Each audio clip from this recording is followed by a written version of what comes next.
esa nueva transición de poder en Estados Unidos, los retos para el presidente Joe Biden seguramente son demasiados y además enormes. No solamente con el tema de la pandemia, pero también con la situación migratoria centroamericana y, por supuesto, el tema económico en Latinoamérica.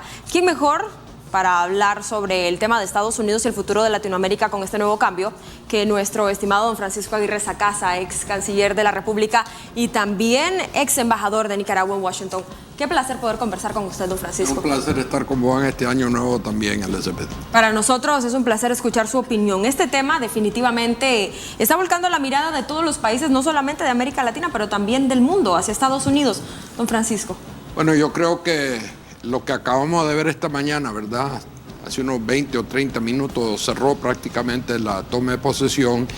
Tiene una importancia singular por lo que ha pasado en los Estados Unidos durante los últimos 4 años y sobre todo lo que pasó el 6 de enero, cuando una turba instada por el presidente en ese momento, Trump, se tomó el Capitolio e intentó darle un golpe de Estado a la democracia norteamericana, impidiendo la certificación de la victoria del presidente Biden en contra de Donald Trump.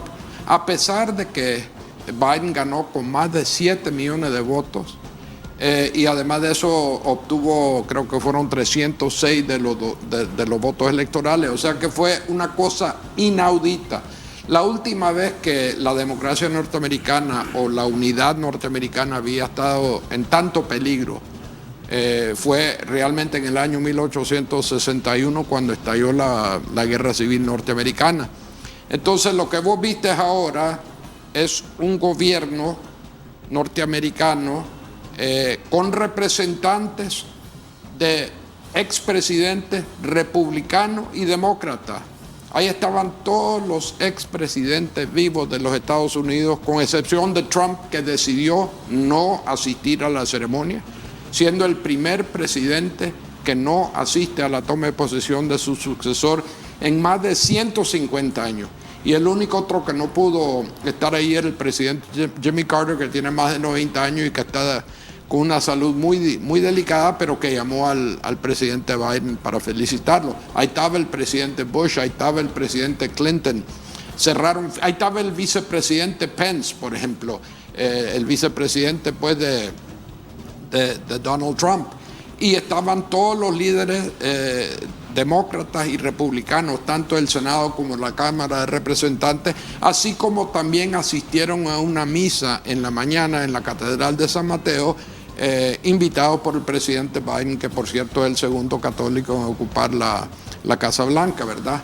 O sea que estaban tratando estos líderes, digamos, políticos de ambos partidos, cerrar filas alrededor de la democracia para demostrarle a la nación que está profundamente dividida y al mundo entero que la democracia norteamericana logró capear un golpe muy fuerte que se intentó dar en el transcurso de los 4 años de Trump y sobre todo el 6 de enero en el Capitolio. Don Francisco, esta transición es tan polémica como histórica para Estados Unidos. Y la pregunta aquí es, ¿cuáles son los retos? ¿A qué se está enfrentando Joe Biden en estos 4 años que le quedan por ser presidente de Estados Unidos? Bueno, yo te voy a decir una cosa. Para mí no hay presidente que haya enfrentado retos mayores que Biden desde la época de Franklin Roosevelt, ¿verdad? Y vamos a ver rápidamente cuáles son. Él lo mencionó en su discurso, la pandemia, ¿verdad? El COVID. En los Estados Unidos se están muriendo 4,000 personas por día. Y ya los Estados Unidos tiene más de 400,000 muertos.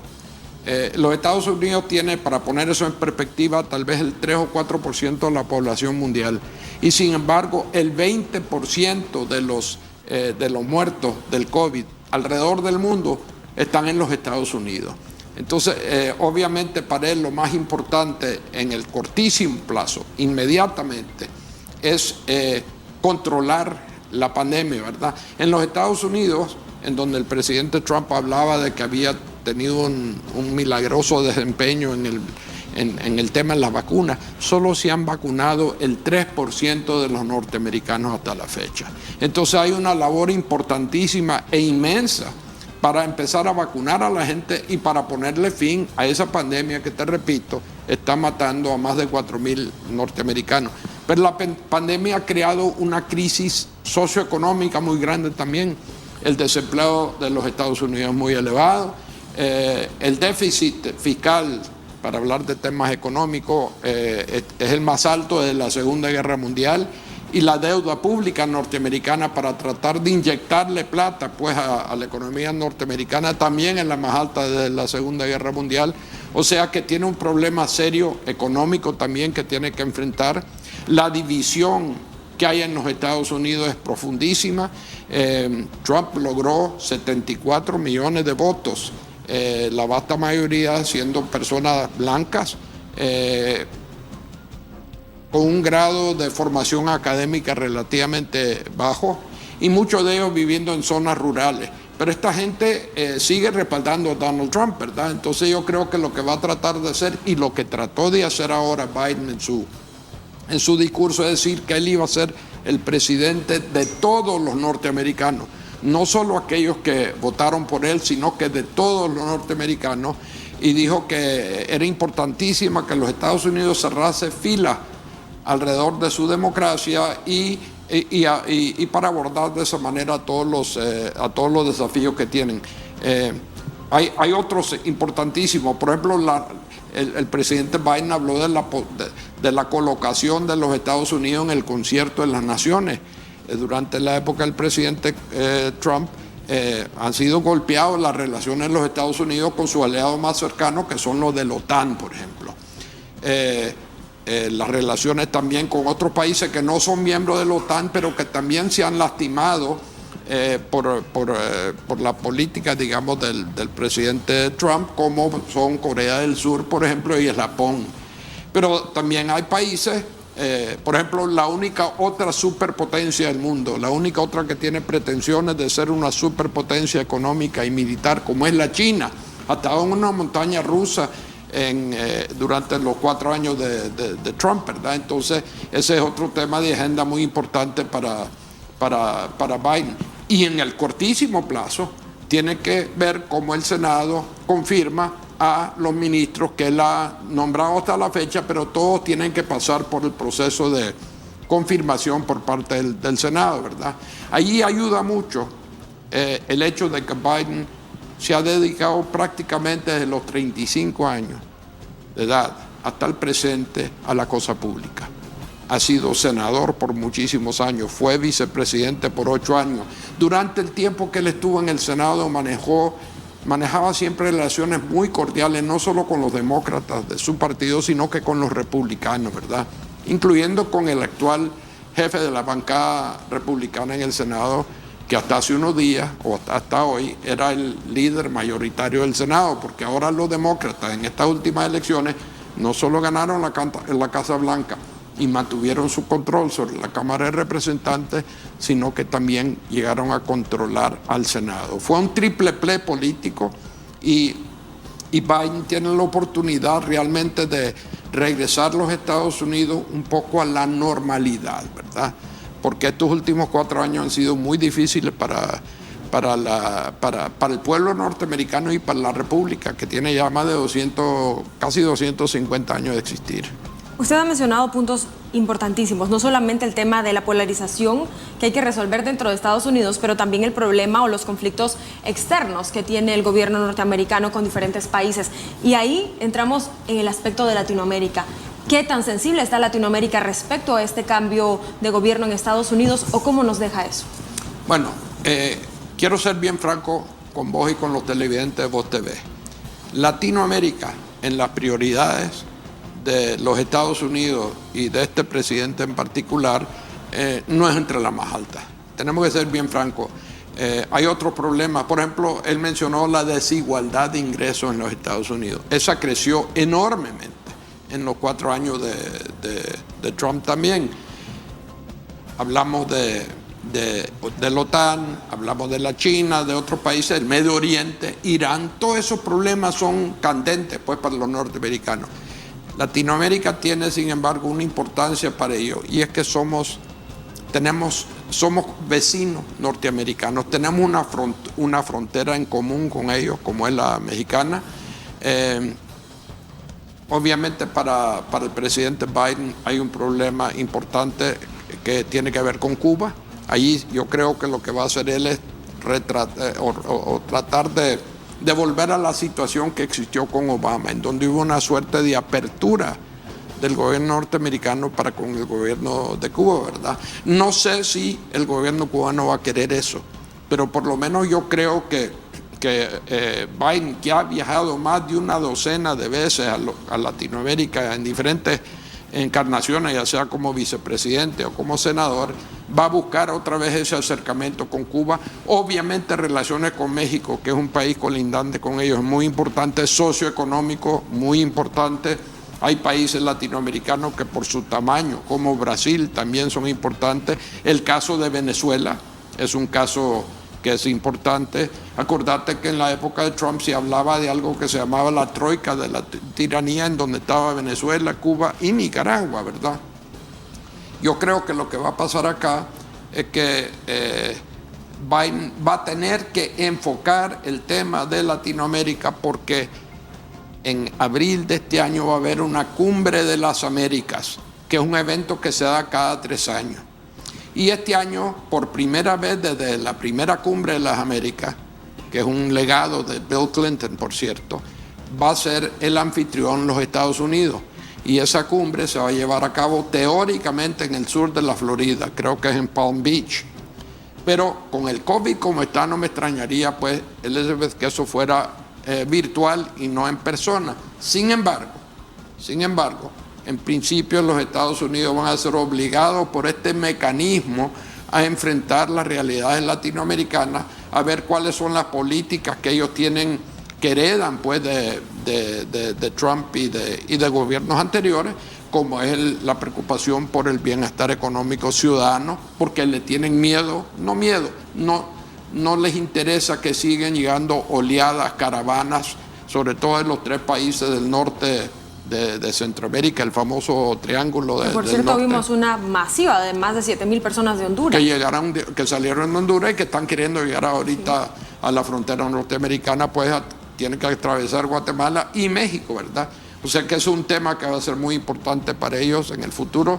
Otro tema para ellos muy importante es la prosperidad económica de los países latinoamericanos, tanto porque son fuentes de exportaciones para el mercado norteamericano de muchas cosas que los norteamericanos consumen, ropa interior, camisas, vestuario, carros de México, ¿verdad? Pero también porque ellos exportan mucho a Latinoamérica, tienen en muchos países latinoamericanos un superávit comercial, entonces hay una dimensión también económica que podría ser de interés para Biden y que seguramente lo será. Y después está el otro tema importante, que es el del crimen organizado, lavado de dinero, narcotráfico, otro tema bien importante. Y finalmente la democracia y el respeto por los derechos humanos, ¿verdad?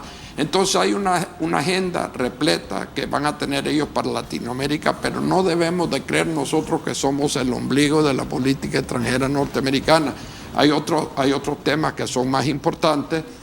Y otra cosa que quería tal vez comentarte sobre no solo la política norteamericana hacia Latinoamérica, sino que en el mundo entero. Yo creo que el equipo de Biden y el mismo presidente Biden va a reexaminar lo que ha funcionado de esa política y lo que no ha funcionado.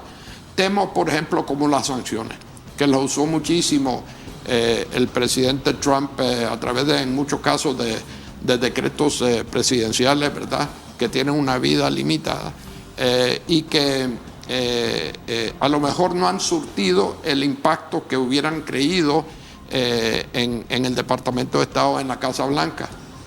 Las sanciones no solo se han usado en Latinoamérica, se han usado en otras partes del mundo, pero yo creo que Biden es una persona que le va a decir a su equipo, que es muy bueno el que han nombrado para relaciones internacionales, a que examine cuán efectivas han sido esas herramientas diplomáticas, para ver si vale la pena continuar con ellas o modificarlas. Pero hay una cosa que es bien importante que lo tengamos presente, y es que los demócratas normalmente prefieren un diálogo antes de recurrir hacia medidas duras, pues como podrían ser más sanciones. Aquí podríamos tener una combinación tal vez más feliz de zanahoria y de garrote. Algo muy importante que usted acaba de decir, y definitivamente este tema nos da para muchísimo más tiempo, pero quiero concluir con esto.